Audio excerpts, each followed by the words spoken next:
अरे जाम मोड़ने तो परेशान कर रखो है, कछु खाती नहीं है। अरे नहीं, हम सोचे थोड़ा डरा दे उसको। अब तुम्हारे लाने तो सब करना पड़ेगा ना।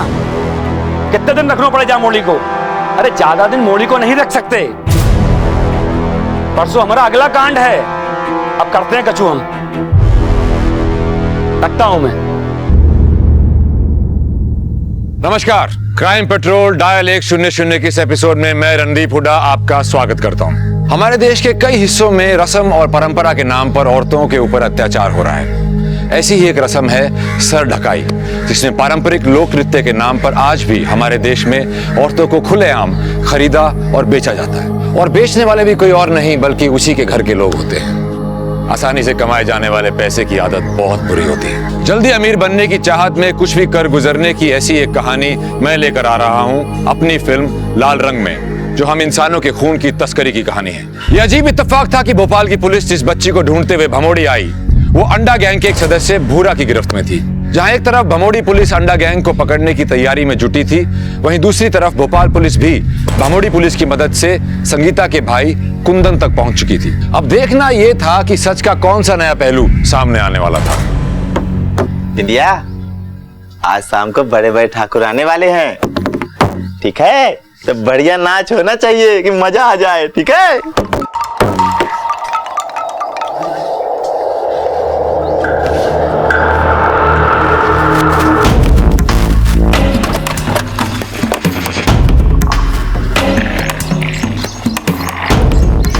क्या होगा हुजूर?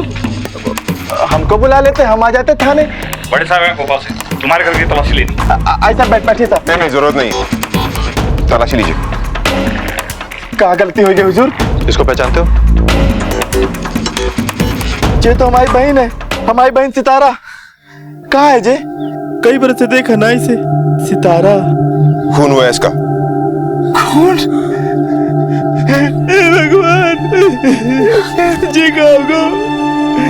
हे भगवान, काय वापस बुला लो।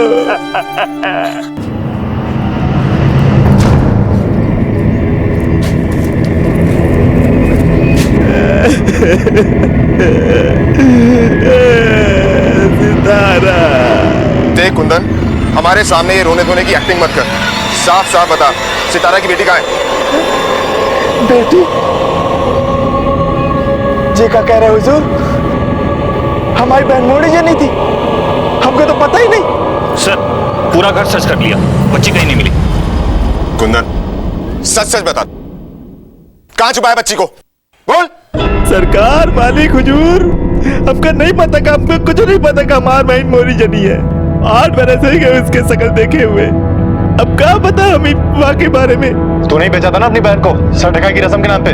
तुझसे ही डर के भागी थी ना वो। अब हुजूर एक बार कह देती कि हमको शादी करनी है, करा देते। अरे साहब, ये तो रिवाज है हमारी बिरादरी का, एक बार शादी हो जाए तो फिर सर ढकाई नहीं हो सकती। अरे साहब, हमसे तो कछु कही नहीं, हम करते तो क्या करते? हम कौनो जबरदस्ती नहीं किए। हम का, हमारे पूरे समाज में कोई जबरदस्ती नहीं कर सकता मोड़ी की सर ढकाई के लिए। तेरे चेहरे से साफ साफ दिख रहा है कि तू झूठ बोल रहा है। अब कान खोल के एक बात सुन ले, इस गांव को छोड़कर जाने की सोचना भी मत। शुक्ला जी, इस पर 24 घंटे नजर रखिएगा। सर,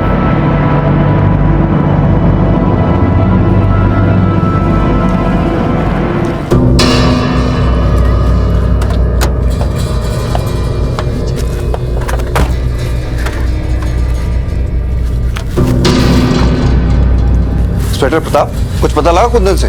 कुंदन से मिले, लेकिन कोई खास इंफॉर्मेशन हासिल नहीं हुई। उन जैसे लोगों से सच की उम्मीद करना ही बेकार है। सालों को बचपन से ही झूठ की गुट्टी पिलाई जाती है। चौहान सर, उस बच्चे की तस्वीर सारे थानों में भिजवा दी है? हाँ सर, भिजवा दी है। Very good. Inspector Gupta, please आप ही अपने जितने भी इन्फॉर्मर्स हैं सबको एक्टिव कर दीजिए। डोंट वरी, हमने अपने खबरी राजू को काम पे लगाया है, उसका नेटवर्क बहुत अच्छा है। और वो जिमी ठाकुर, उसके बारे में कुछ पता चला? चीफ, अगर ये कांड जिमी ठाकुर ने करवाया है तो उसका कोई ना कोई आदमी इसमें जरूर शामिल होगा। उन सब पर नजर रखिए और कुंदन और जिमी ठाकुर के फोन रिकॉर्ड्स निकलवाइए। मैंने उसकी पूरी कुंडली निकलवा ली है। दबंग है, यहाँ का खानदानी रईस भी है। दबंग?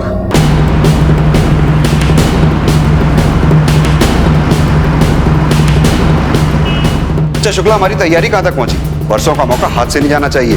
अंडा गैंग का ये आखिरी हमला होगा। परसों के लिए हमने अपनी बेस्ट ऑफिसर्स की टीम तैयार की है। गुड। मिली?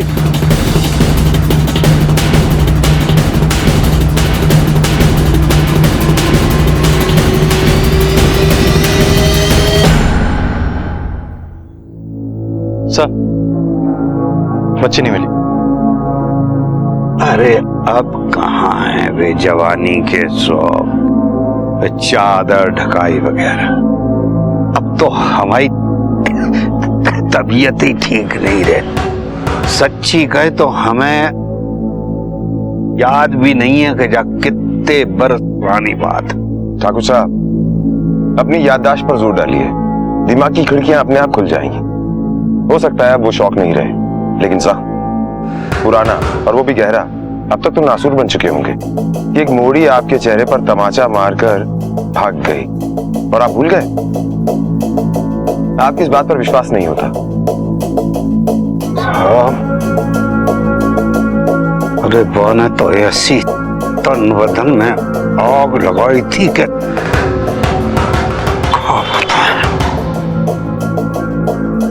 और हमने तो बहुत कोशिश करी थी कि एक पेड़ वो हमारे हाथ लग जाए। वह मोड़ी की किस्मत अच्छी थी कि वह मिली नहीं। ठाकुर साहब को फोटो दिखाओ।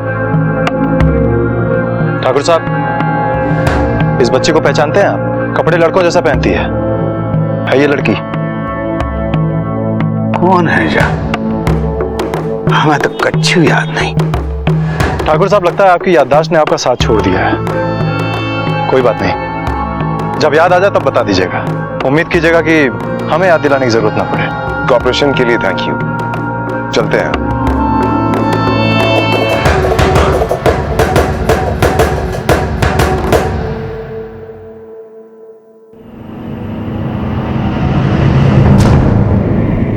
अबे जो का हो रहा है? ये लोग हमारे पास तक कैसे पहुंच गए हैं?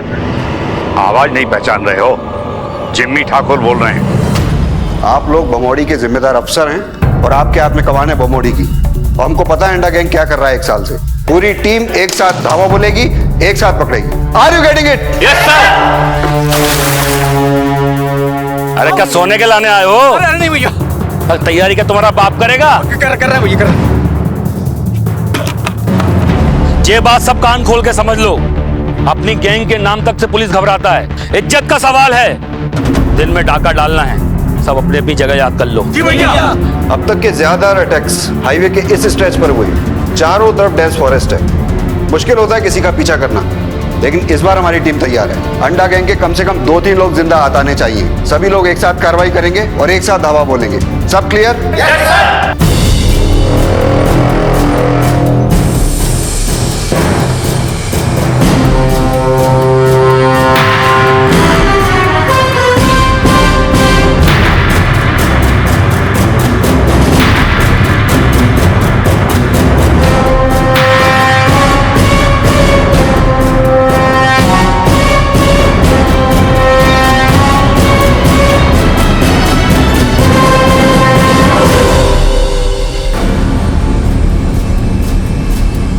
सर, हम हाईवे पर पहुंच चुके हैं। हम 1 किलोमीटर पीछे फॉलो कर रहे हैं।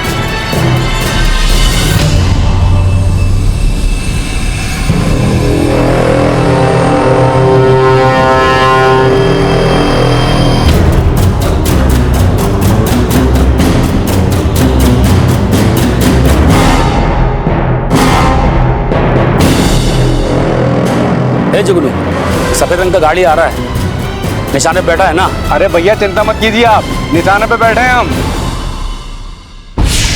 चलो ना सब।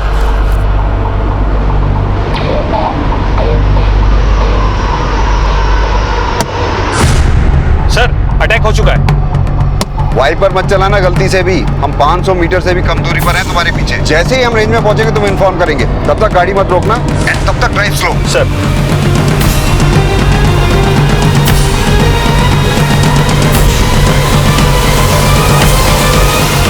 शुक्ला गाड़ी रोक दो। सर मैं धीरे धीरे गाड़ी रोक रहा हूं।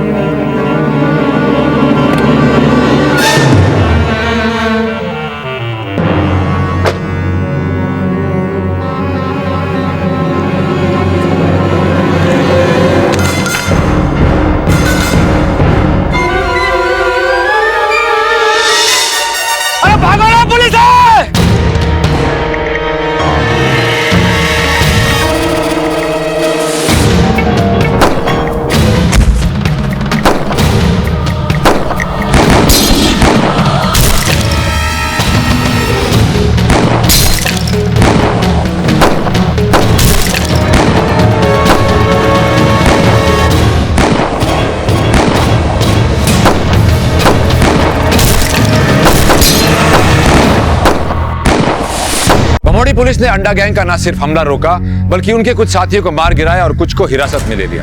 अंडा गैंग की रीढ़ की हड्डी अब टूट चुकी थी। अंडा गैंग का सदस्य जुगनू भी उनकी हिरासत में था, जिसके जरिए पुलिस गैंग के सरदार भूरा को पकड़ने की कोशिश में थी। भूरा के साथ ही जुगनू ने भोपाल पुलिस को बताया कि संगीता उर्फ सितारा का खून भूरा ने किया था और उसी ने सितारा की बच्ची गुड़िया का अपहरण भी किया था। पुलिस की पूछताछ में एक और चौंकाने वाली बात सामने आई। जुगनू की फोन की लोकेशन का संगीता के मर्डर की लोकेशन पे पाया जाना इत्तेफाक था या इंटेंशनल। यह बात भोपाल पुलिस के लिए बहुत मददगार साबित हो सकती थी, मगर भोपाल पुलिस के लिए अभी भी अधूरी सफलता थी, क्योंकि भूरा उस बच्ची गुड़िया को लेकर फरार था। क्या मकसद था गुड़िया को उठाने का और वो आखिर थी कहां? किसके कहने पे भूरा ने ऐसा किया? इन सवालों का जवाब पुलिस अब भी तलाश रही थी।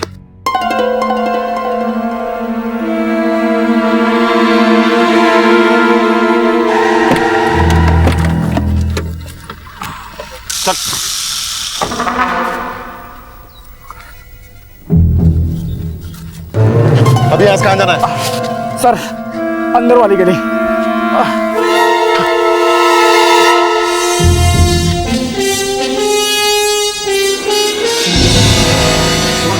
हवलदार पकड़ो इसे। इंस्पेक्टर गुप्ता,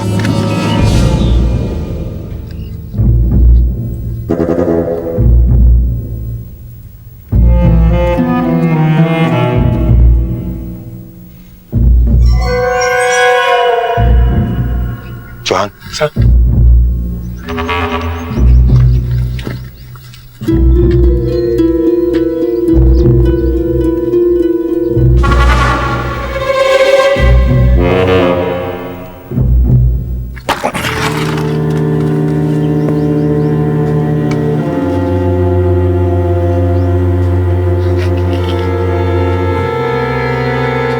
सर यहाँ तो कोई नहीं है। बुलाओ उसे।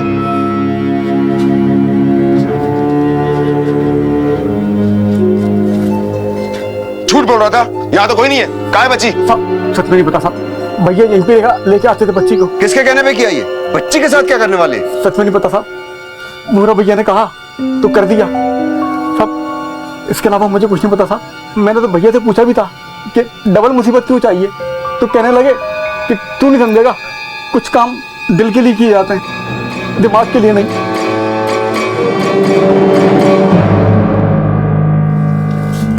अजीब इत्तेफाक है इंस्पेक्टर प्रताप, जिस आदमी खोज में आप आए हुए हैं उसी आदमी के गैंग को हम भी खोज रहे हैं। मगर एक बात समझ में नहीं आई कि इस अंडा गैंग वाले भूरा ने उस औरत का मर्डर क्यों किया और उस बच्ची को क्यों उठाया? उनका काम तो डकैती है। भूरा ने जुगनू से कहा था कि कुछ काम दिल के लिए करने पड़ते हैं। दिल के लिए मतलब औरत के लिए? कहीं ऐसा तो नहीं जिमी ठाकुर ने भूरा को भेजा हो या फिर कुंदन ने, क्योंकि जुर्म करने का मकसद तो उन दोनों के ही पास है। वैसे भूरा का फोन ट्रेस करने की हमने बहुत कोशिश की, मगर उसका फोन उसी दिन से बंद है जिस दिन हमला हुआ था। इंस्पेक्टर गुप्ता, ऐसे लोग तो अपना नंबर बार बार बदलते ही रहते हैं। हमने अपने खबरी जिमी ठाकुर और कुंदन दोनों के घर पर लगाए हुए, हो ना हो इन्हीं दोनों में से कोई एक शामिल है इस कांड में। और सर अपने पुलिस स्टेशन से भी खबर आई है कि सुधीर अपने बच्चे के लिए रोज चक्कर काट रहा है। ये मोड़ी इतनी रहेगी अब, नाचवा सिखाओ से, बड़ी होके माँ के समान नचनिया बननी चाहिए। हमारो कछो दिन आनो जानो लगो रहे, ख्याल रखियो। मोड़ी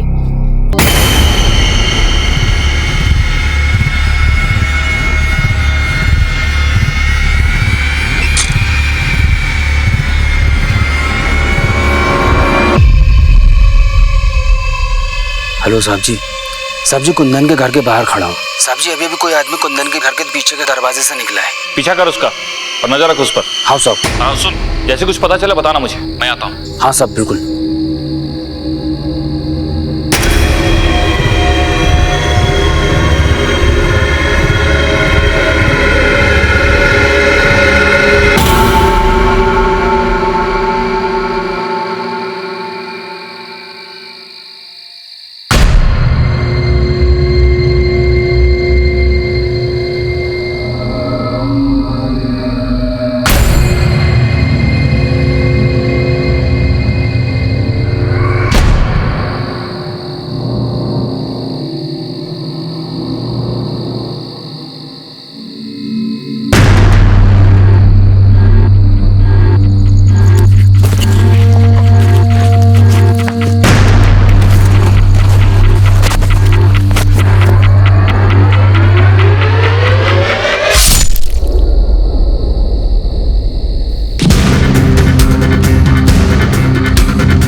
क्या होगा साहब? और अब क्या करता हूँ? बता दे।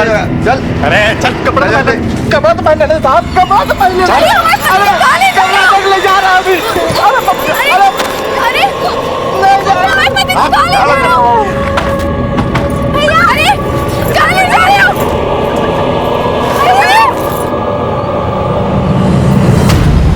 बता कहाँ छुपा कर रखा बच्ची को, बोल। साहब हमको कुछ नहीं मालूम साहब। कौन कौन आता है तेरे घर में? कोई नहीं आता साहब, अब क्या बात कर रहे हैं? झूठ बोल। देख, जब तक तू बोलेगा नहीं ना, ऐसा ही ठुकता रहेगा। साहब हाँ कसम साहब, हमको कुछ नहीं पता साहब, कुछ नहीं पता साहब। कौन आता है क्या आता है?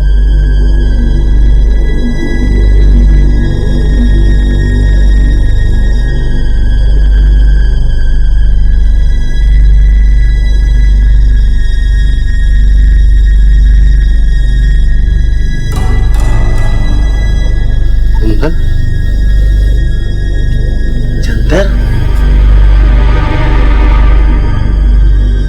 तू यहाँ? ते अपनी बहन को तो मार। अब जब बताओ ना मोड़ी कहाँ छुपा के रखे है? अरे बहुत सारे हमारे मोड़ी कहाँ है? हम नहीं कर सकते। बता दे हमारे मोड़ी को, बता दे हमारे मोड़ी कहाँ छुपा के रखा है? हम इससे कर देगा मोड़ी। बता दे कितना हमारी मोड़ी, हमारी मोड़ी, हमारी मोड़ी, हमारी मोड़ी। ये रही बुरा की रतनगढ़ की चार्जशीट। वो 3 साल के लिए जेल जा चुका है चेन स्नैचिंग के मामले में। कुंदन ने भी कुछ नहीं बोला और जिमी ठाकुर पर भी हमारे आदमी नजर रखे हुए हैं। उसके आदमियों से भी पूछताछ की, लेकिन वो संदिग्ध निकल के नहीं आया। एक काम करो सर, कुंदन को छोड़ दो।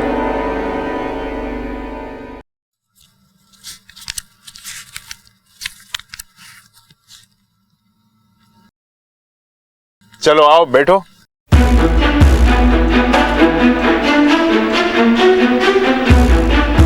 चलो।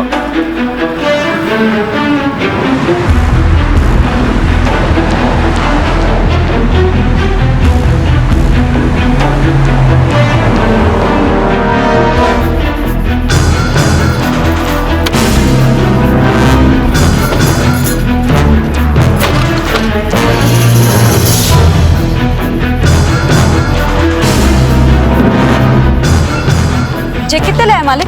चाहिए हमारी हवेली। चल अंदर। चिप कहाँ ले जा रहे? चल अंदर। ये सर पूछे, इसका सच से जवाब दे। विंदिया, अपनी बहन सितारा को तूने ही मरवाया ना? जी सब कहाँ हो रहा है ठाकुर साहब? जी आप हमारी सर ढकाई करके कहाँ ले आए? हम जी को पूछ रहे हैं, हम वाला अपनी जीजी को क्यों मारेंगे? अच्छा, अपने आप को बहुत शातिर समझती हो तुम, और अपनी जीजी के साथ ये प्यार का नाटक हमारे सामने मत कर। तुझे क्या लगा था किसी को तुझ पर शक नहीं होगा? अरे तुझ पर तो तभी शक हो गया था जब रात में तेरे घर से आदमी निकला था।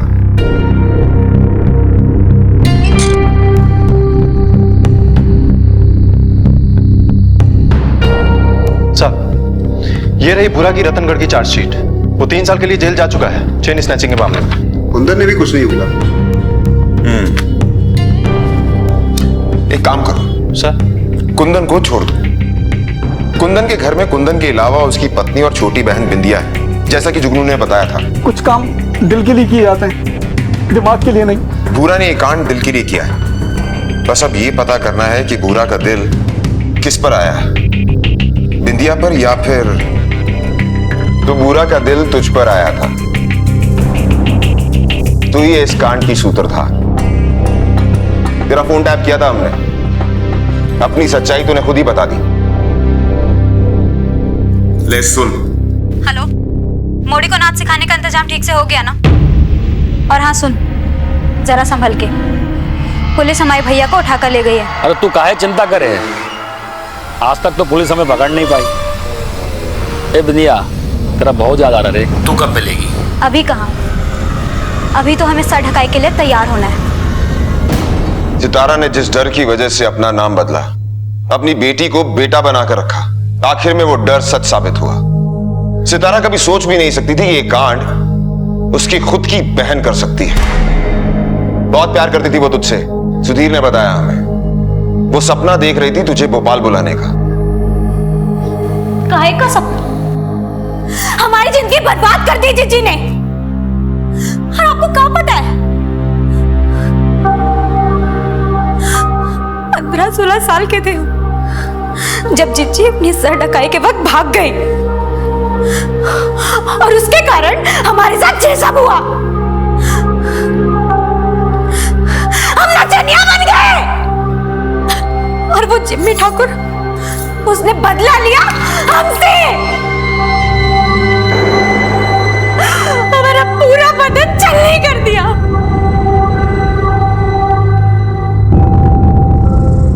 और उसके बाद हमें पक्का भी नहीं रखा उसने।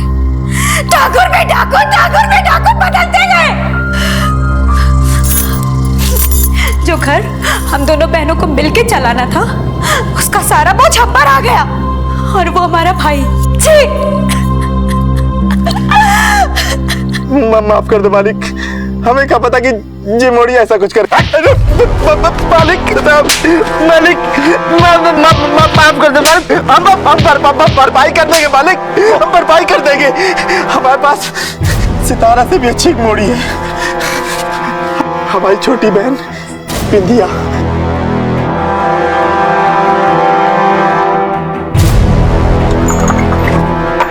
बिंदिया, है ना? अरे आना।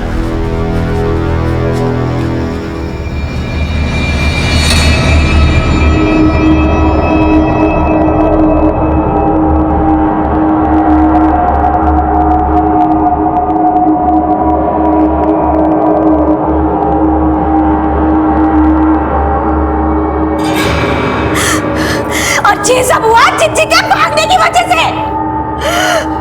नफरत नहीं होगी काम है हमारी चिच्ची से। बदला लेने की आग हमारे दिल में लगने लगी।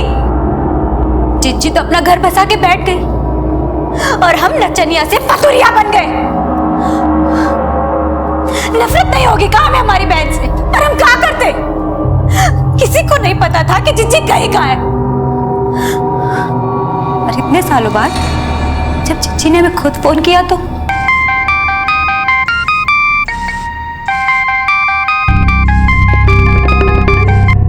हेलो, हाँ कौन बोल रहा है? कैसी हो बिंदिया? हम सितारा बोल रहे हैं। दीदी,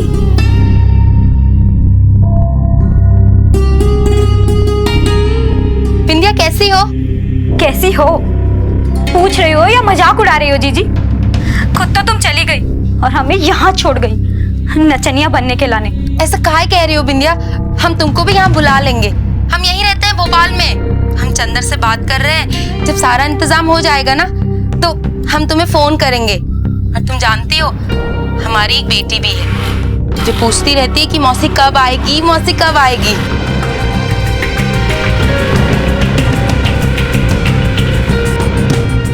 भोपाल में कहाँ रहती हो जीजी? हमारे लाने कुछ भी कर सकते हो ना? किसी की जान लेनी है क्या? बोल दो।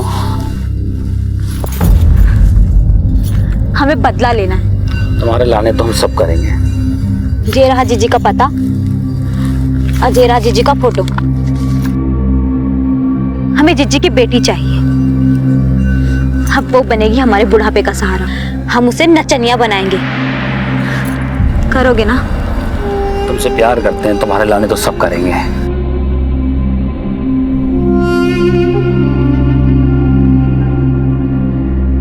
इसीलिए बुरा के हाथों तूने अपनी बहन को मरवा दिया।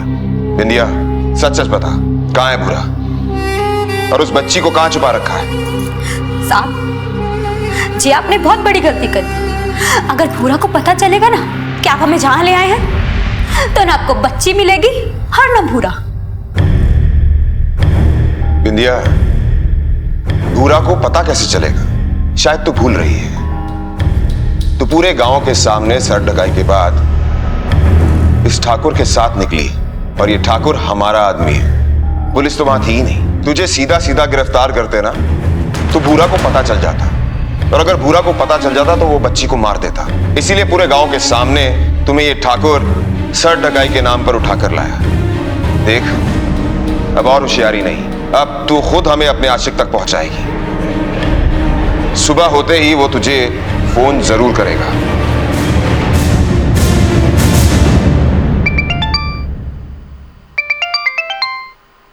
सर,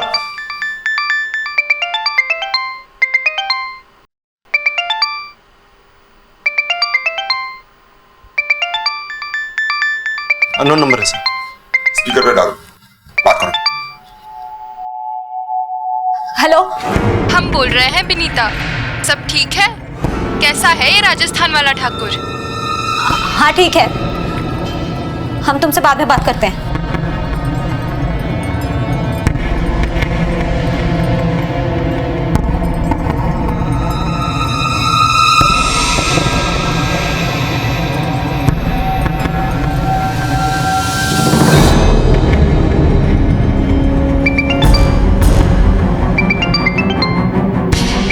सर, फिर से अननोन नंबर है। स्पीकर पे डालो।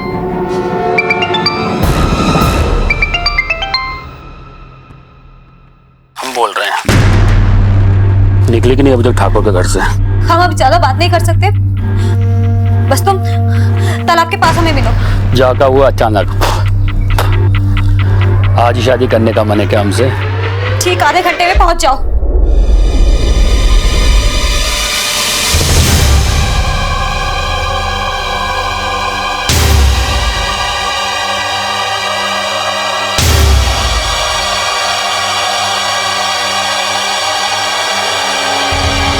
ये रुक क्यों गया?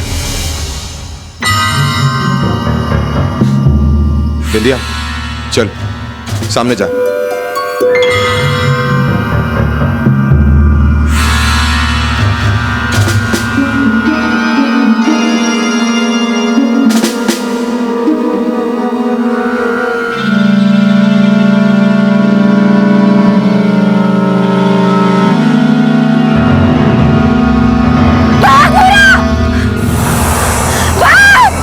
गोली नहीं चलागा।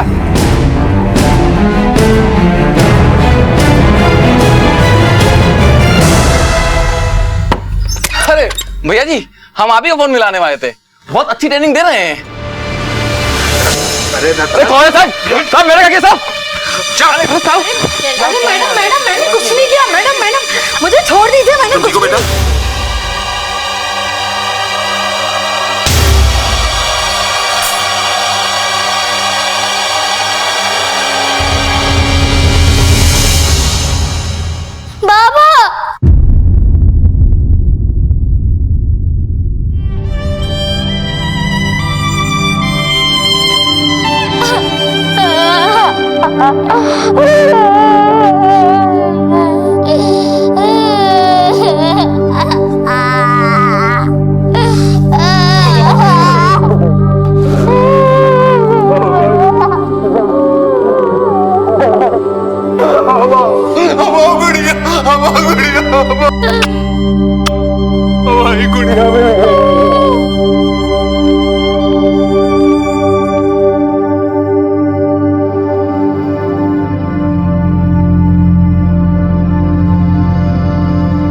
भूरा, जुगनू और बिंदिया पुलिस की हिरासत में हैं। उन पर संगीता की हत्या, हत्या की साजिश और गुड़िया के अपहरण के चार्जेस लगे हैं। ये कहानी यूं देखे तो एक परिवार की आपसी रंजिश की कहानी है, लेकिन इसके मूल में है एक प्रथा, एक ऐसी प्रथा जिसकी आड़ में लड़कियों का शोषण होता आया है और अब भी हो रहा है। इस हफ्ते आपने क्राइम पेट्रोल डायल 100 में देखी औरतों और बच्चों पे होने वाली अपराध की दर्दनाक कहानियां। ये अपराधों की कहानियां नहीं, हमारे समाज की बीमारियों की कहानियां हैं। एक तरफ आपने देखा कि एक लड़की जिसका रंग काला था, कैसे उसकी रंग की वजह से उस पर तरह तरह के अत्याचार हुए, और दूसरी तरफ एक बच्ची पर उसके अपनों के ही द्वारा शोषण करने की शर्मनाक दास्तान। अपराध की ना कोई जगह होती है, ना कोई परिवेश।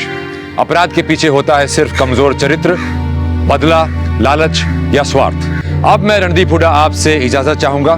देखते रहिए क्राइम पेट्रोल डायल 100। सबक एक को, सीख हम सबको। जय हिंद।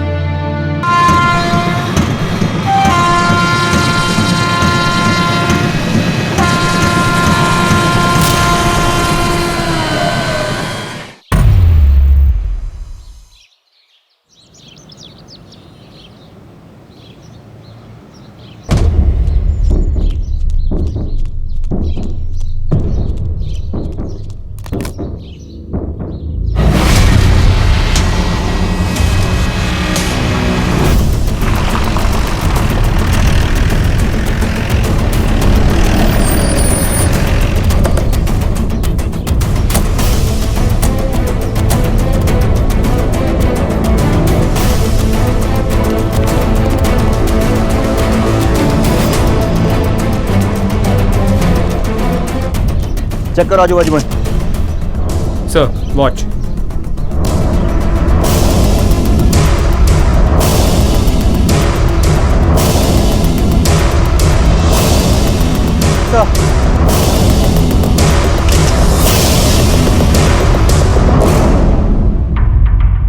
सर लड़की के पास पड़े बैग से जो सामान मिला है, इन पर से फिंगरप्रिंट्स लेकर हमने एनालिसिस के लिए भेज दिया। लेकिन सर लड़की की बॉडी क्लेम करने के लिए कोई आया नहीं है। और आसपास के किसी पुलिस स्टेशन में कोई मिसिंग रिपोर्ट इस उम्र की लड़की की? सर हम पता लगा रहे हैं। ये छड़ी, ये बोलकर टाइम बताने वाली घड़ी, ऐसा सामान तो नेत्रहीन लोग ही यूज करते हैं। पहला गैस यही है कि इस लड़की का सामान है, लेकिन किसी और का भी हो सकता है। सर अगर पोस्टमार्टम रिपोर्ट से कंफर्म होता है कि ये लड़की नेत्रहीन थी तो ये सारा सामान उसी का होगा। वैसे केस तो एक्सीडेंट या सुसाइड का ही लग रहा है,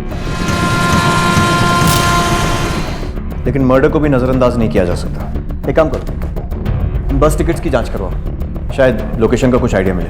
सर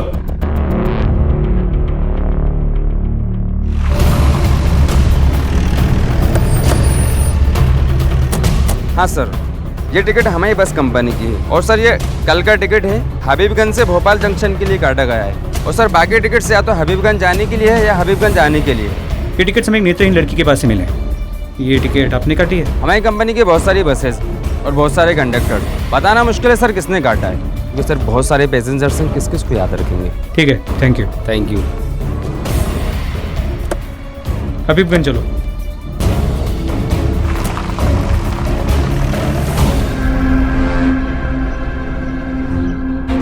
यहाँ आसपास कोई नेत्रहीन लड़की रहती है? नहीं।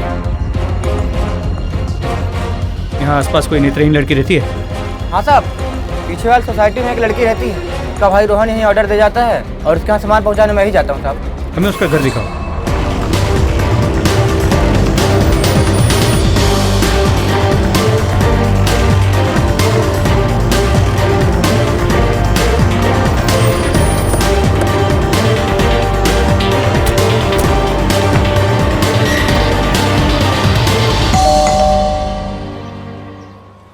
क्या हो गया साहब?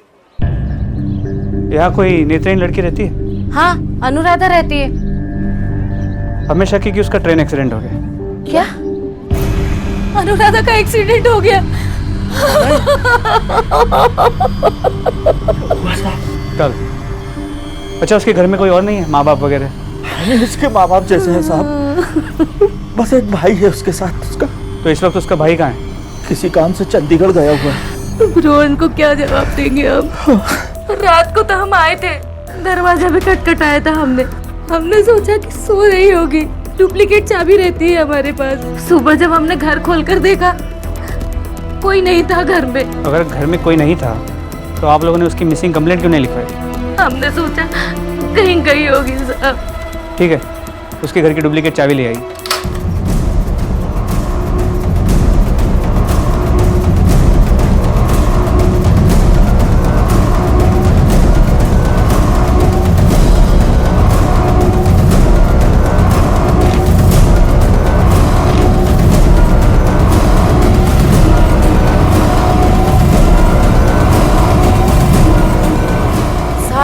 यही है अन्नू।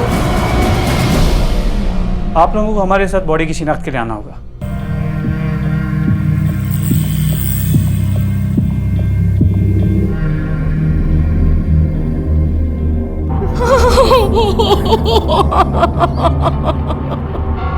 हे भगवान, ये क्या हो गया? रोहन को क्या जवाब दूंगी अब? अनुराधा और रोहन को हम अपने बच्चों जैसा प्यार करते हैं इंस्पेक्टर साहब। और आपके बच्चे? हमारा बच्चा नहीं है साहब। इन लोगों को आप कब से जानते हैं? जब से ये हमारे पड़ोस में रहने आए थे, बहुत प्यार करते थे दोनों एक दूसरे को। अगर अन्नू को जरा सा भी कुछ हो जाता तो रोहन पूरा घर सर पर उठा लेता था साहब। अरे क्या हुआ? कमीने! लगी तो नहीं बेटा? हाथ पाँव तोड़ दूंगा तेरा। बैठ जा, बैठ जा, बैठ जा। क्या हुआ? ये यहाँ के बच्चे ज्यादा दर्द हो रहा है, चलो हॉस्पिटल चलते हैं। अरे नहीं बेटा, ज्यादा जोर से नहीं लगी, अभी ठीक हो जाएगा। हाँ, रोहन के आते ही हमें इन्फॉर्म कीजिए, बॉडी सिर्फ उन्हीं को दी जा सकती है। आखिरकार एक डेड बॉडी को उसकी पहचान मिल गई। अब सिर्फ उसकी मौत के कारणों पर से पर्दा हटाने का काम बाकी था। पहली नजर में तो ये सुसाइड या एक्सीडेंट का केस ही मालूम हो रहा था, लेकिन पुलिस मर्डर के एंगल को भी नजरअंदाज नहीं करना चाहती थी। सवाल यह था कि एक 18 साल की लड़की की जिंदगी में ऐसी क्या बात हो गई थी कि उसने अपनी जान देने का फैसला कर लिया, और जिस भाई के वो इतने करीब थी उसे छोड़कर जाने का कदम उसने कैसे उठा लिया। ये माना कि आत्महत्या करने वाला इन सारे लॉजिक्स के परे होता है, लेकिन क्या ये वाकई एक आत्महत्या का मामला था? और पुलिस अपनी तहकीकात से हत्या के विकल्प को नहीं निकाल सकती थी। सिर्फ लाश की शिनाख्त करना पुलिस का मकसद नहीं था, बल्कि ये पता लगाना था कि आखिरकार अनुराधा के साथ हुआ क्या था।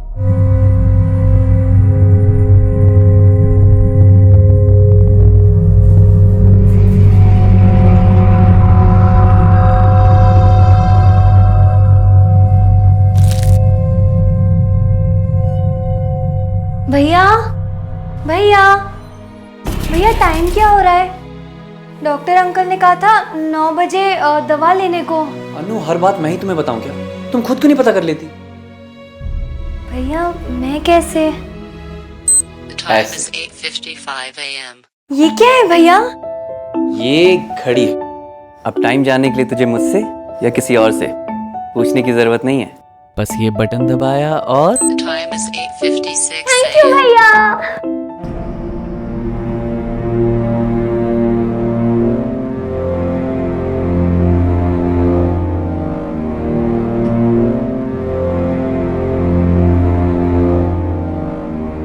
मेरी बहन अंधी जरूर थी,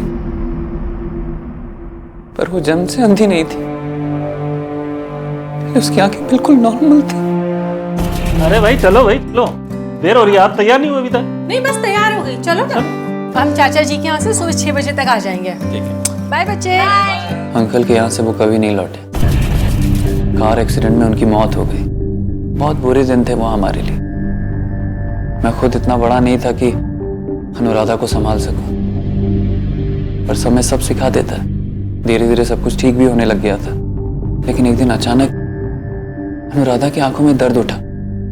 क्या हुआ अनु? भैया मेरी आँख और सिर में बहुत दर्द हो रहा है। अच्छा, एक मिनट रुक, मैं आइस पैक लेके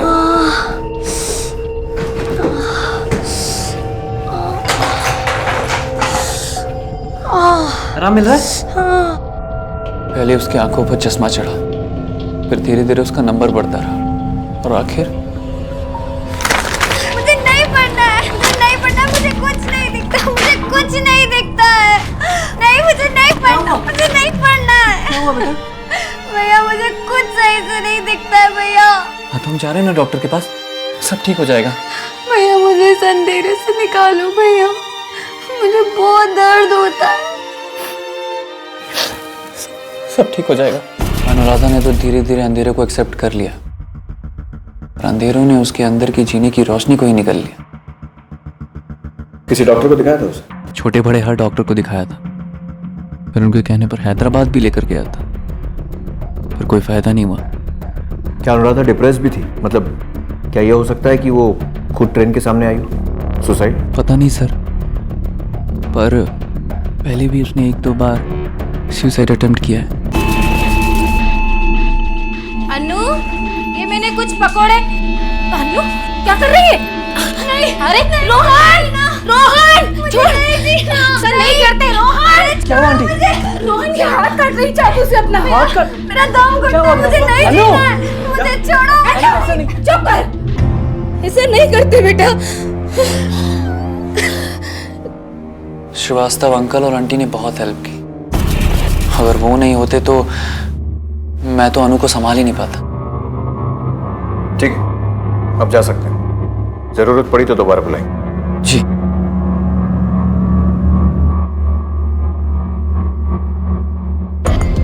सर ये तो एक सिंपल सुसाइड केस लगता है। पोस्टमार्टम रिपोर्ट के हिसाब से भी ट्रेन से टकराने से ही मौत हुई है। किसी तरह का सेक्सुअल असॉल्ट भी नहीं है। पर किसी ने एक अंधी लड़की को ट्रैक पर जाने से रोका क्यों? कुछ तो नॉर्मल नहीं है। लगता तो सुसाइड ही है, लेकिन वो अकेले इतनी दूर तक पहुंची कैसे? सारे सबूत और गवाह इस बात की तरफ इशारा कर रहे थे कि अनुराधा ने आत्महत्या की है। उसने पहले भी सुसाइड अटेम्प्ट किया ही था। साफ तौर पर यह मामला डिप्रेशन से गुजर रही एक लड़की के अपने आप को खत्म कर देने का लग रहा था। लेकिन कुछ ऐसा था जिसकी वजह से पुलिस इस बात से पूरी तरह से कन्विंस नहीं हो रही थी। खासकर ये बात कि अनुराधा इतनी दूर अकेले क्यों गई होगी, और अगर एक अंधी लड़की सुसाइड करने के लिए ट्रैक पर चल रही होगी तो क्या उसे किसी ने नहीं देखा होगा। कुछ सवाल थे जिनके जवाब मिलना जरूरी था। क्या ये सब कुछ संयोग था या फिर एक सोची समझी साजिश। पुलिस ने अपने तरीके से कुछ और लोगों से पूछताछ करने का फैसला लिया। मैं तो सुबह निकल जाता हूँ साहब, मैंने कुछ भी नहीं देखा। मुझे कुछ नहीं पता साहब, मैं तो यहाँ कुछ ही दिन पहले आया हूँ, यहाँ तो किसी को जानता भी नहीं। रोहन तो दिख जाता था, पर उसकी बहन को तो मैंने कई महीनों से नहीं देखा है। बाहर बहुत कम निकलती थी और अकेले तो मैंने कभी देखा ही नहीं। तुम्हारी शिफ्ट कौन सी है? हम 24 घंटे ड्यूटी करते हैं साहब। तो सोते कब हो? ऐसे ही साहब, दिन में कभी सो जाते हैं दोपहर के खाने के बाद, रात में अक्सर सो जाते हैं। वो क्या है ना कि रात में लोग कम आते जाते हैं। सब यहाँ कौन सा आतंकवादी आने वाला होता है साहब। ऐसे सोसाइटी वालों को 2 पैसे कम में 24 घंटे का चौकीदार मिल जाता है और हमको भी 2 पैसे अधिक मिल जाते हैं साहब। अनुराधा को जानते हो? वो अंधी लड़की साहब, रोहन की बहन। हाँ, 16 तारीख को यहाँ से बाहर निकली थी, देखा था? नहीं साहब। ठीक से याद करो। पक्का याद है साहब, रोहन उसका बहुत ख्याल रखता है। भैया जी, रोहन साहब। इंटरनेट से सब सीख लिया मैंने, 1 नंबर चोटी बनी है तेरी। रोहन साहब, हाँ, कल सुबह पानी नहीं आएगा तो आज शाम को ही भर लीजिएगा कल सुबह के लिए पानी। अच्छा ठीक है। 1 मिनट गुड्डू। हाँ, इसका ख्याल रखना, ठीक है? और ये कहीं बाहर जाए ना तो मुझे या श्रीवास्तव अंकल को फोन कर देना। पक्का फोन करेंगे साहब। साहब, अनुराधा अगर यहाँ से बाहर जाती तो हम पक्का उसको रोकते या फिर श्रीवास्तव साहब को कॉल करते। साहब, हम कई सालों से इस सोसाइटी में हैं। ड्यूटी ठीक से करते हो? एकदम चुस्ती से करते हैं साहब। देखते हैं।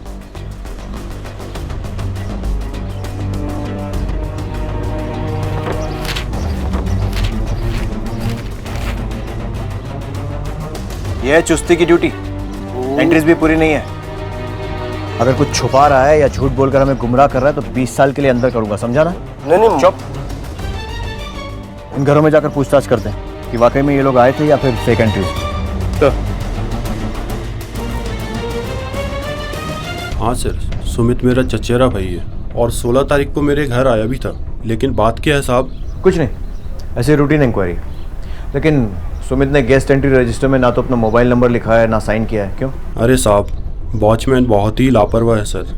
कई बार विजिटर्स को खुद ही मना कर देता है रजिस्टर में एंट्री करने के लिए।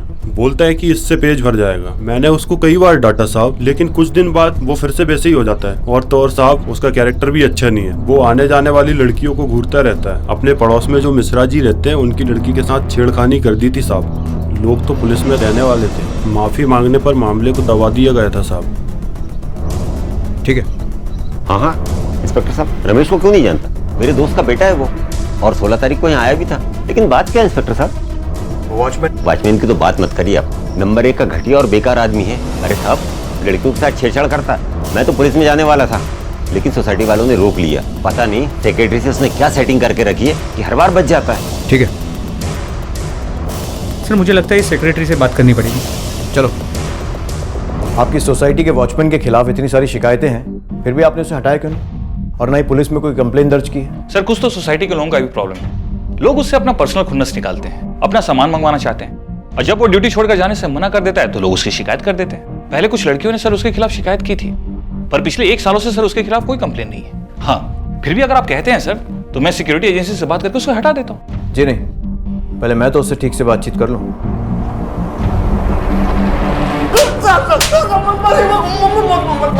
सच यही है साहब कि हमारा इसमें कोई कसूर नहीं है। हम मानते हैं साहब कि रजिस्टर में एंट्री को लेकर हम थोड़े लापरवाह जरूर थे, लेकिन रोहन की बहन वाले मामले में हमारा कोई लेना देना नहीं है साहब। हम पर भरोसा कीजिए, बहुत गरीब आदमी है हुजूर। एक अंधी लड़की अपने घर से निकलकर सोसाइटी के गेट से बाहर जाती है और तू देख नहीं पाता है, कैसे भरोसा कर लूं? हमारी किस्मत टूटी थी हुजूर।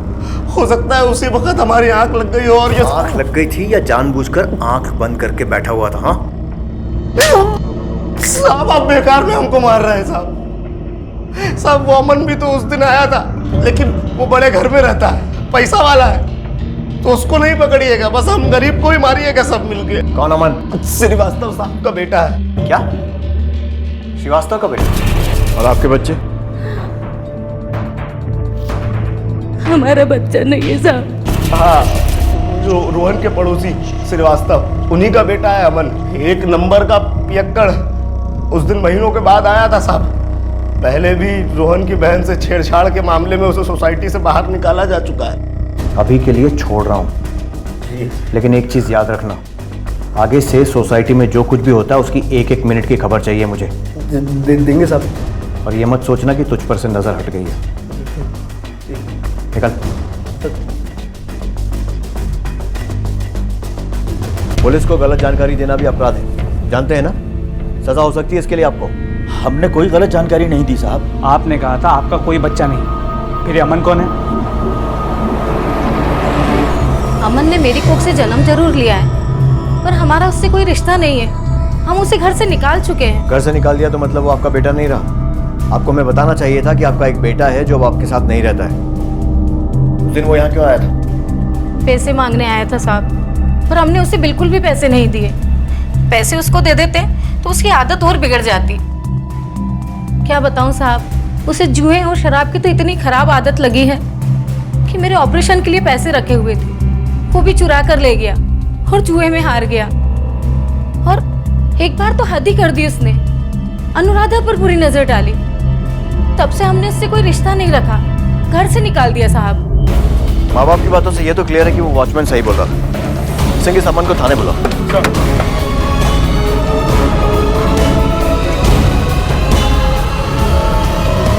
चल बता, क्यों गया था उस दिन वहां पर? सर मेरे पास पैसे खत्म हो गए थे, भीख मांगने तक की नौबत आ गई थी, इसलिए पेरेंट्स के पास गया था मैं पैसे मांगने के लिए, और उन्होंने भी मना कर दिया पैसे देने से मुझे। और तूने गुस्से में अनुराधा को मार दिया क्योंकि तेरे माँ बाप तुझसे ज्यादा उससे प्यार करते थे और तेरी बुरी नजर भी थी ना उस पर। मुंह खोलेगा या खुलवाऊं? सर मैंने उसके साथ कुछ गलत नहीं किया था। हाँ, एक बार अनुराधा को देखकर बहका जरूर था मैं। सर उसका भाई चाबी छोड़कर जाता था रोज मेरे। हेलो, आंटी हैं? हाँ अंदर है। आंटी। हाँ बेटा। आंटी अनु का ख्याल रखिएगा। मैंने वैसे उसका खाना बना दिया है, जल्दी आने की कोशिश करूंगा मैं। हाँ अगर जल्दी आ गए तो हम शाम का खाना साथ में ही खाएंगे। जी। अपना ख्याल रखना। मुझे पता था वो अकेली रहती है, और मौका पाकर मैं उसके पास चला गया एक दिन।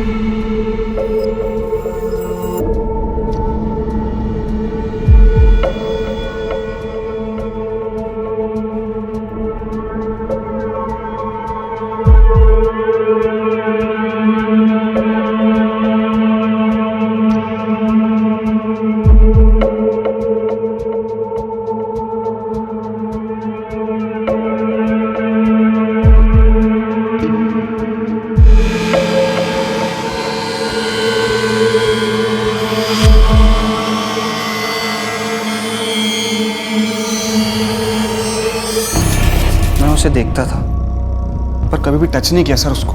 लेकिन तेरे माँ बाप का कहना है कि तूने उसके साथ बदतमीजी की। सर वो झूठ बोलते हैं, मैंने ऐसा कुछ भी नहीं किया सर।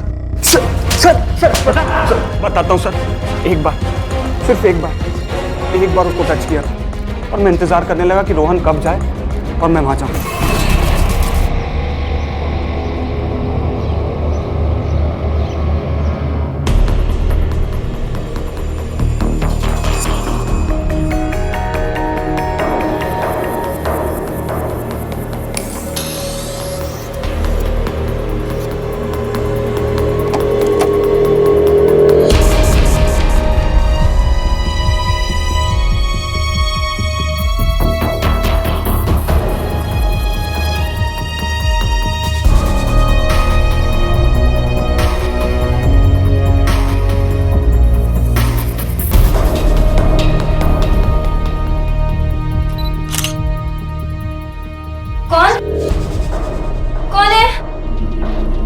अनुराधा चुप रहो, शांत रहो। अब अमन भी आप? किसी को क्या पता चल रहा है क्या हुआ? दिन में भैया भैया छोड़ो, बचाओ बचाओ, छोड़ो। तू यार रोहन के घर में क्या कर रहा है? क्यों? बच्ची को छेड़ रहा है? नहीं है। अरे ये छेड़ रहा तो बच्ची को। ऐसा कुछ नहीं है। अरे झूठ बोल रहा है तू? ऐसा कुछ नहीं है, आप जैसा समझ रहे हैं। नहीं ये झूठ बोल रहे, इन्होंने मुझे छुआ था और मैंने सुना था इन्होंने फोटो भी ली थी। झूठ बोल रही है ये। नहीं सच्ची। देखो अरे ये देखिए,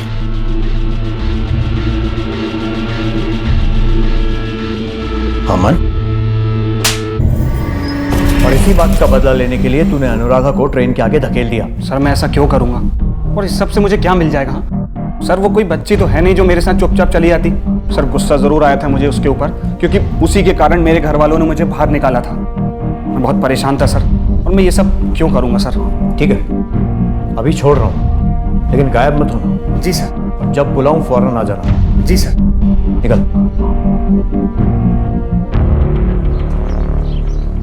बात तो इसकी सही है, अनुराधा इसके साथ क्यों जाएगी? जब इसने अनुराधा के साथ गलत हरकत करने की कोशिश की थी तो उसने शोर मचाकर अपने आप को बचा लिया था।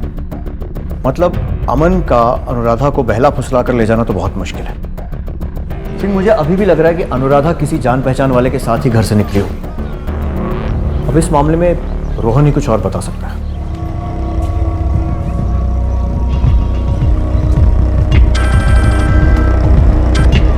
हेलो साहब, गुड्डू बात कर रहे हैं, वॉचमैन। हाँ बोलो साहब। अभी अभी मैंने रोहन साहब की दोस्त को किसी से बात करते हुए सुना। साहब वो अनुराधा के मर्डर से जुड़ी कोई बात कर रही थी। रोहन साहब की दोस्त भी इसी सोसाइटी में रहती है साहब। पता मालूम है उसका? हाँ साहब, 2 गली छोड़ के। ठीक है, और कुछ पता चले तो अपडेट करना। जय हिंद साहब, बताते रहेंगे।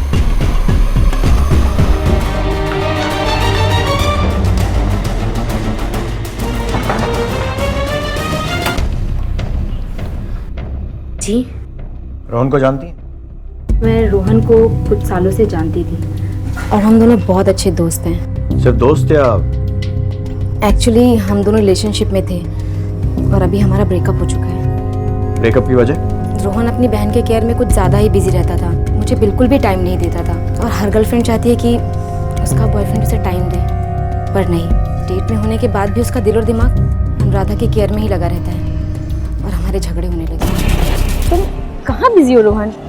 अरे कुछ नहीं, मैं वो बस मिसेस श्रीवास्तव को मैसेज कर रहा था। अनु की चाय का टाइम हो गया है ना, वो खुद बनाती तो गिरा देती। रोहन, वो अपना ख्याल रख सकती है।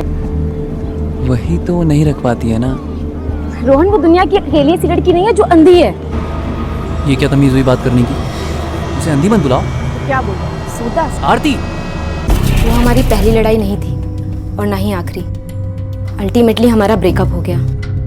उसके बावजूद हमारे झगड़े होते ही रहे। किस वजह से? प्रतीक। ये प्रतीक कौन है? रोहन के बाद मैं प्रतीक से मिली, वो मुझे अच्छा लगने लगा और हम बाहर मिलने लगे। और एक दिन चलो मेरे साथ। रोहन, मैं तुम्हारे साथ नहीं जाना चाहती। आरती, मुझे तुमसे बात करनी है। तुम चलो यार। क्यों? अपनी बहन से फुर्सत मिल गई? अरे जा के देख, अंधी का साली कहीं घर ना जा। छोड़ तो दूर रहे मुझसे, मैं तेरी बहन को घर से उठा लूंगा मैं। अबे छोड़ना यार। रोहन से आखिरी बार कब मिली थी? राधा की मौत के बारे में सुनकर मुझे बहुत दुख हुआ, इसलिए मैं रोहन से मिलने गई थी। दुख हुआ था या खुशी? जी। प्रतीक कहाँ मिलेगा? पुलिस के लिए एक साथ 2 खुलासे हो गए। पहला यह कि रोहन भी किसी रिलेशनशिप में था, और दूसरा, रोहन ने अपनी एक्स गर्लफ्रेंड के प्रेजेंट बॉयफ्रेंड प्रतीक के साथ मारपीट की थी। आरती के स्टेटमेंट के मुताबिक ये प्रतीक भी कोई दूध का धुला हुआ नहीं था। उसने भी रोहन से बदला लेने की बात कही थी। अब पुलिस की सस्पेक्ट लिस्ट में प्रतीक का नाम भी आ गया था। कहीं ये प्रतीक ही तो नहीं था जिसने अनुराधा की हत्या करके रोहन से अपना बदला लिया था। अब पुलिस के लिए प्रतीक से पूछताछ करना बेहद जरूरी हो गया था। हाँ सर, ये सही है कि रोहन और आरती के ब्रेकअप के बाद आरती और मैं मिलते थे। तूने तो रोहन से बदला लेने की कसम भी खाई थी, और अंधी अनुराधा तेरी कसम पूरी करने के लिए बहुत इजी टारगेट थी ना, और इसीलिए तूने उसे मार डाला। नहीं सर, वो तो मैंने गुस्से में कह दिया था। आप मेरा रिकॉर्ड चेक कर सकते हैं सर, मेरे ऊपर कोई केस नहीं हुआ। मर्डर तो दूर की बात है सर। ठीक है, इस पे नजर रखो, बैकग्राउंड चेक करवाओ इसका। आरती से पूछ लिया, इस प्रतीक की बात भी सुन ली। अब जरा इस रोहन से पूछते हैं, पता तो चले कि तीनों में से सच कौन बोल रहा है। हाँ सर, पहला हाथ मैंने उठाया। मैं उससे नफरत करता था, उसकी वजह से मेरी आरती दूर हुई थी, और उसने मेरे बहन के बारे में भी उल्टा पुल्टा बोला था, लेकिन उसके बाद मेरी उससे कोई मुलाकात नहीं हुई। अच्छा, तुम्हारी बहन कहीं पढ़ाई करती थी क्या? जब हम पहली बार तुम्हारे घर गए थे तो वहाँ ब्रेल में लिखी कुछ किताबें देखी थी। हाँ सर, ब्लाइंड स्कूल में। दरअसल जब से उसकी आंखों की रोशनी गई मैंने उसकी पढ़ाई के बारे में कभी सोचा ही नहीं। पर एक दिन जब श्रीवास्तव अंकल और आंटी 10 दिन के लिए कहीं बाहर जा रहे थे तब मुझे रियलाइज़ हुआ कि इस दौरान अनु का ख्याल कौन रखेगा। तब अंकल ने सजेस्ट किया कि मैं उसे किसी ब्लाइंड स्कूल में डाल दूँ। फिर मैंने अनु से इस बारे में बात की। अनु। जी भैया। तुम्हें ना सेल्फ डिपेंडेंट बनना होगा और इसके लिए तुम्हें ब्लाइंड स्कूल जाना होगा। वहाँ जाकर तुम काम करना सीख लोगी, बाहर घूमना फिरना सीख लोगी और हो सकता है कोई नया काम भी सीख लो।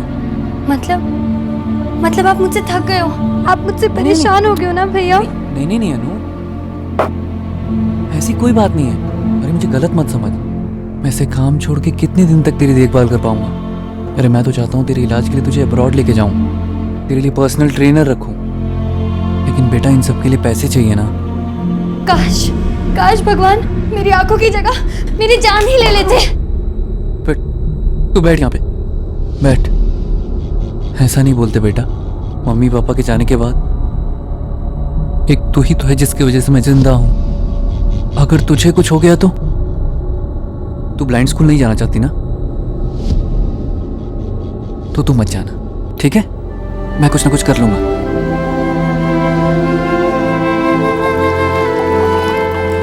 भैया शायद आप सही कह रहे हो, मैं अंधी हूँ, ये चीज मुझे एक्सेप्ट करनी ही होगी।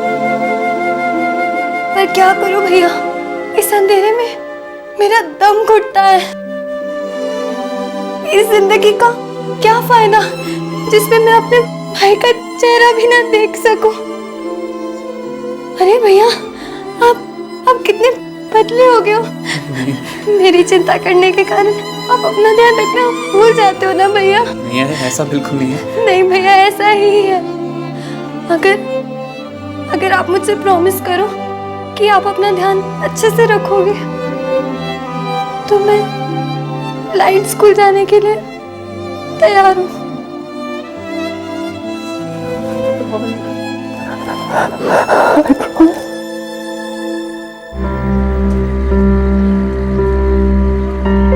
पहले मंथ में तो हम लोग इसे खुद से चलना सिखाएंगे, छड़ी के इस्तेमाल करके।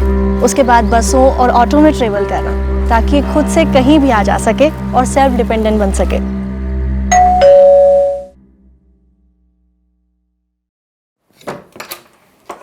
अरे अनु, भैया कैसी मेरी बहन? मैं एकदम ठीक हूँ। भैया आपको पता है मैंने ना टिकट खुद लिया और बिना किसी और के सपोर्ट के अकेले घर वापस आई। हाँ पता है, इतने टाइम के बाद बस में जाने में बहुत मजा आया। अकेले? हाँ। झूठ बोलती है? नहीं, ये बिल्कुल सच बोल रही है। इसने अकेले ही पूरा ट्रेवल किया है। मैं तो बस इसीलिए साथ आई कि अगर कोई प्रॉब्लम हो तो मैं हैंडल कर सकूं। Cute sister, my best brother. कुछ दिन तक तो सब कुछ ठीक था, पर फिर एक दिन मुझे ब्लाइंड स्कूल से फोन आया। देखिए, जो लोग जन्म से अंधे नहीं होते हैं और कुछ समय बाद अपनी आंखों की रोशनी खो देते हैं, उनके साथ कुछ मानसिक परेशानियां हो जाती हैं। मैं समझता हूं अनुराधा के साथ भी कुछ ऐसा ही है। अब देखिए, आज सुबह ही उसने सुसाइड अटेम्प्ट किया। क्या? और जब हमारे स्टाफ के लोगों ने उसे रोकने का प्रयास किया तो उसने एक कसर फोड़ दिया। उसे किसी अच्छे साइकियाट्रिस्ट को दिखाने की जरूरत है। मैं अब और उसे यहाँ नहीं रख सकता, सॉरी। फिर मैं उसे अपने साथ ले आया। अनु को बहुत अटेंशन चाहिए होता। मैंने उसे डॉक्टर को दिखाया, उन्होंने उसे दवाइयाँ भी दी, उसका डिप्रेशन कम होने लगा। फिर एक दिन मुझे एक एनजीओ के बारे में पता चला जो ब्लाइंड लोगों को ब्लाइंड लोगों के साथ रखकर पर्सनल केयर और अटेंशन देती थी। मैंने जब अनु से इस बारे में बात की तो वो झट से मान गई। उसे जानकर खुशी थी कि वो किसी मैच्योर ब्लाइंड कपल के साथ रहेगी। बस चंडीगढ़ से आकर मैं उसे वहाँ ले जाने वाला था। कौन सा एनजीओ? वसुधा। पुलिस वसुधा एनजीओ गई और वहां जाकर पता चला कि रोहन ने सच में वहां पर अनुराधा के लिए बुकिंग करवाई थी। पुलिस डॉक्टर प्रधान से मिली और उन्होंने भी कहा कि अनुराधा हाई डिप्रेशन में थी और उन्होंने इस बात की पुष्टि की कि ये सुसाइड का मामला हो सकता है। किसी भी केस की फाइल को बंद करने से पहले पुलिस ये सुनिश्चित कर लेती है कि अब किसी भी दिशा में तहकीकात की कोई गुंजाइश नहीं रह गई है। और अनुराधा के केस में भी पुलिस ये केस की फाइल बंद करने ही वाली थी कि अचानक उनके सामने एक ऐसा तथ्य आया जिससे वो चौंक गए। ये तथ्य किसी किरदार के रूप में सामने नहीं आया था, बल्कि ये सिर्फ एक परिस्थिति की जानकारी थी और इस परिस्थिति का खुलासा सिर्फ एक ही शख्स कर सकता था। हमारी सारी इन्वेस्टिगेशन के बाद हम इस नतीजे पे पहुंचे कि अनुराधा ने सुसाइड किया था। अगर आपको हमारे इस नतीजे पे कोई भी डाउट हो तो अपना पॉइंट ऑफ व्यू बता सकते हैं। हम इस केस को फिर से इन्वेस्टिगेट करेंगे। जहाँ तक मुझे पता था मैंने आप लोग को सब कुछ सच सच बता दिया है। अब आप लोग इन मामलों को मुझसे बेहतर समझते हैं। तुम चंडीगढ़ क्यों गए थे? कितनी बार बता चुका हूँ, जॉब के सिलसिले में। क्यों? अरे क्योंकि वो बेटर ऑफर दे रहे थे। मतलब तुम परमानेंटली वहाँ शिफ्ट होने वाले थे? नहीं, ऐसा कुछ डिसाइड नहीं हुआ था, पर उनके ऑफर में 3 साल का कॉन्ट्रैक्ट था। मतलब तुम अपनी अंधी बहन को 3 साल के लिए वसुधा एनजीओ में डंप करना चाहते थे? क्या हुआ? अपनी बहन के बारे में कुछ भी भला बुरा सुनने पर उबल पड़ते हो तुम।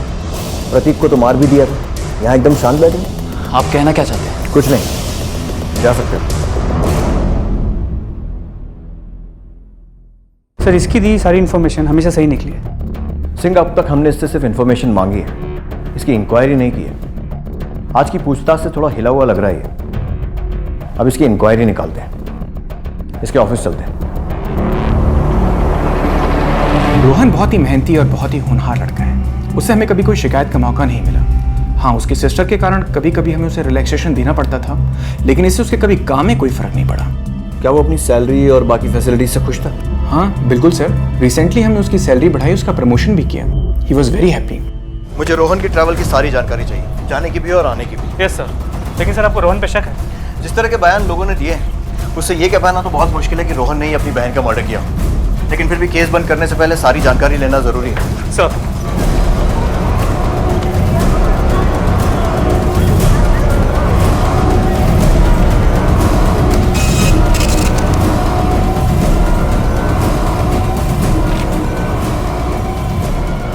रोहन को बुलाओ। सर,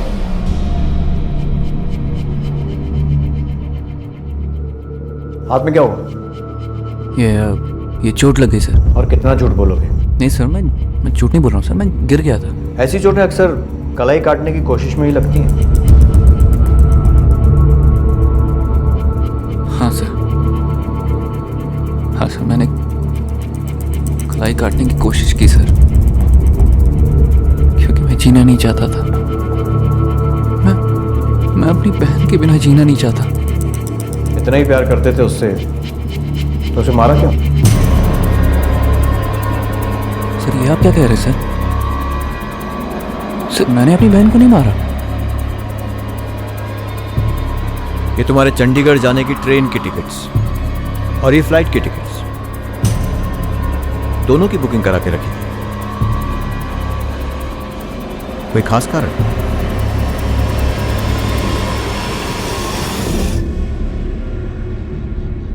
अपनी बहन को बहुत प्यार करता था। जानता हूं, और उसी गिल्ट में खुदकुशी करने की कोशिश की। जानना यह चाहता हूं कि उसे मारा क्यों? अपनी बहन को अपनी जान से भी ज्यादा प्यार करता था, पर मैं आरती को भी चाहता था। मैं आरती के साथ जीना चाहता था, पर अनु के वजह से हमारे रिश्ते में तनाव बढ़ने लगे। मैं 3-4 घंटे में आऊंगा, फिर हम खाना साथ। अरे अनु, अरे ये कैसे हो गया? भैया वो वहाँ चोट लग गई। हेलो। हाँ आरती। आरती, आई एम रियली सॉरी, मैं आज आ नहीं पाऊंगा। वो अनु को चोट लग गई है थोड़ी। मैं कब तक तुम्हारा इंतजार करूं रोहन? रोज तुम कोई ना कोई बहाना देते हो। अनु ये अनु वो। एक काम करते हैं, हम ब्रेकअप कर लेते हैं। हाँ, ये सही होगा। तुम जाकर ना अपनी लाडली बहन को संभालो, और प्लीज आज के बाद मुझे फोन मत करना। अरे आरती, मेरी बात तो सुनो। आरती, हेलो। बाद में मेरा और उसका ब्रेकअप हो गया। मैं अंदर ही अंदर घुटने लग गया था। ये समझ में ही नहीं आ रहा था कि मैं करूं तो क्या करूं। ना मैं अनु को छोड़ पा रहा था और ना ही आरती को बुला पा रहा था। मैं बस इतना जानता था कि अगर अनु किसी तरह मेरी लाइफ से चली जाए तो आरती मेरी जिंदगी में आ जाएगी। फिर मुझे कहीं से पता चला कि एक एनजीओ है जो ब्लाइंड लोगों को स्टेशन से उठाते हैं और उनके फूड और शेल्टर का इंतज़ाम करते हैं। फिर मैंने एक प्लान बनाया। मैंने 14 तारीख को चंडीगढ़ की ट्रेन की टिकट ली और 18 की रिटर्न, और फिर मैं 16 तारीख की फ़्लाइट से भोपाल आ गया और उसे फ़ोन किया।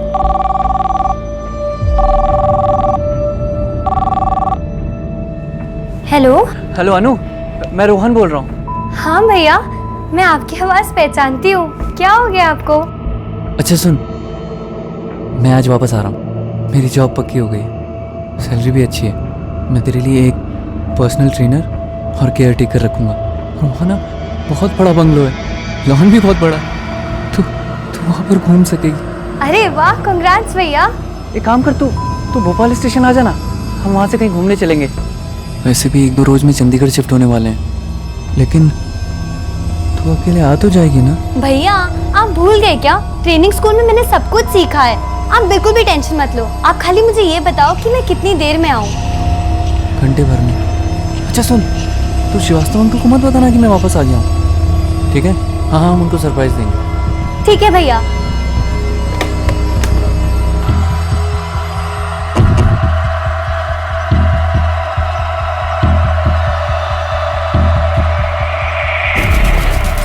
वो भोपाल स्टेशन पहुंच गई, मैं उसे लेके प्लेटफॉर्म पर आ गया। तू बस 1 मिनट यहाँ ठहरा। हाँ। मैं अभी टिकट लेकर आता हूँ, यहीं पर रुकना। हाँ।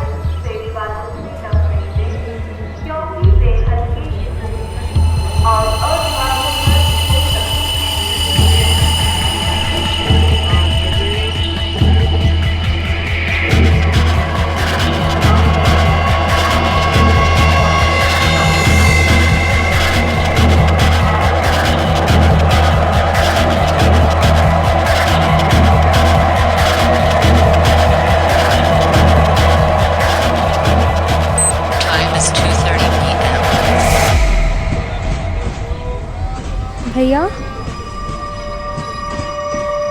भैया भैया भैया आप कहाँ गए?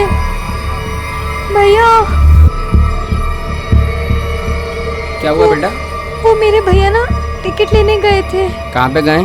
पता नहीं, कहीं गए, आए नहीं अभी तक। आ जाएंगे बेटा, आप रो मत, आ जाएंगे। भैया क्या हुआ बेटा? भैया उनके भैया कहीं चले गए। नंबर है क्या आपके पास? नंबर नहीं पता। रो मत बेटा, भैया आ जाएंगे। 2 घंटे वेट करने के बाद भी कोई एनजीओ वाला उसे लेने नहीं आया। वो घबरा गई और रोने लग गई, और मुझसे उसका रोना देखा नहीं गया। मैं झट से उसके पास चला गया। भैया क्या हुआ? भैया 2 घंटे से परेशान हो रही है। भैया कहाँ थे भैया? मैं टिकट लेने गया था। मैं डर गई थी। आप नंबर भी नहीं दे, कुछ नहीं। Sorry thank you. चलो। अरे मैंने बोला था ना, घबराने की जरूरत नहीं है। भैया आपने कितना देर लगा दिया। Sorry really sorry. संभल के, सीढ़ी है। क्या हुआ भैया? आप इतने चुप क्यों हो? I'm sorry भैया, मैं ना उस टाइम पे बहुत ज़्यादा रो दी, पर मैं क्या करती, मैं बहुत ज़्यादा डर गई थी। मुझे ऐसा लगा कि आप मुझे छोड़कर चंडीगढ़ चले जाओगे, लेकिन भैया मुझे पता है आप मुझे बहुत प्यार करते हो और मुझे कभी छोड़ के नहीं जाओगे।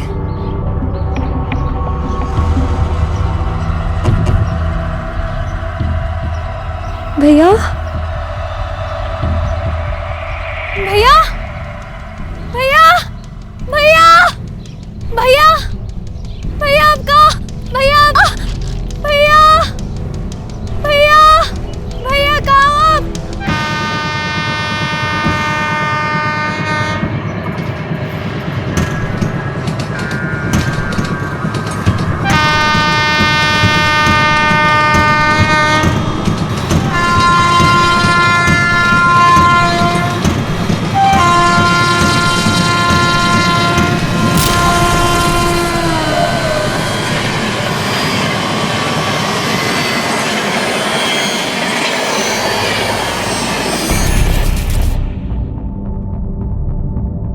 मुस्कुरा रही थी,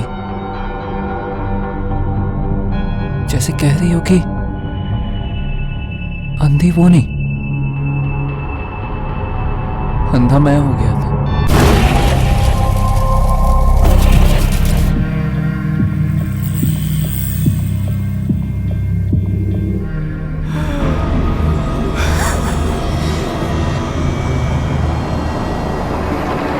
भावनात्मक यानी कि इमोशनल परेशानियां थी रोहन के साथ, लेकिन उनसे छुटकारा पाने के लिए उसने जो तरीका अपनाया वो निहायत ही क्रूर था। जब कोई रिश्ता बोझ बनने लगता है तो उस बोझ से छुटकारा पाने के लिए कई बार लोग जुर्म का सहारा लेने की तरफ बढ़ जाते हैं। अगर आपकी जिंदगी में भी कोई रिश्ता बोझ बनने लगे तो अकेले में घुटने से बेहतर है कि आप किसी अपने दोस्त या रिश्तेदार से बात करें या फिर किसी डॉक्टर से मिलें। रोहन अगर चाहता तो अपनी परेशानियां श्रीवास्तव जी के साथ डिस्कस करके भी कोई रास्ता निकाल सकता था, लेकिन उसे लगा कि ऐसा करने से उसकी एक अच्छे भाई की छवि खराब हो सकती है। भाई बहन का रिश्ता किसी छवि का मोहताज नहीं होता है, ये एक पवित्र और आजीवन निभाने वाला रिश्ता माना जाता है।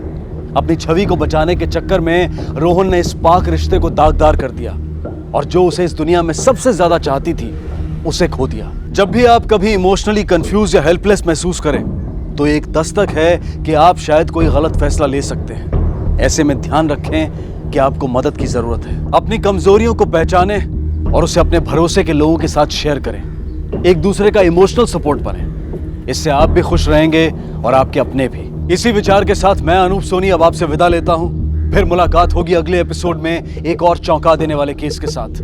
तब तक अपना और अपने परिवार का ख्याल रखें और देखते रहें क्राइम पेट्रोल डायल 100। सबक एक को, सीख हम सबको। जय हिंद। इस तरह के और भी एपिसोड देखने के लिए हमारे चैनल को सब्सक्राइब करें और बेल आइकन दबाना ना भूलें।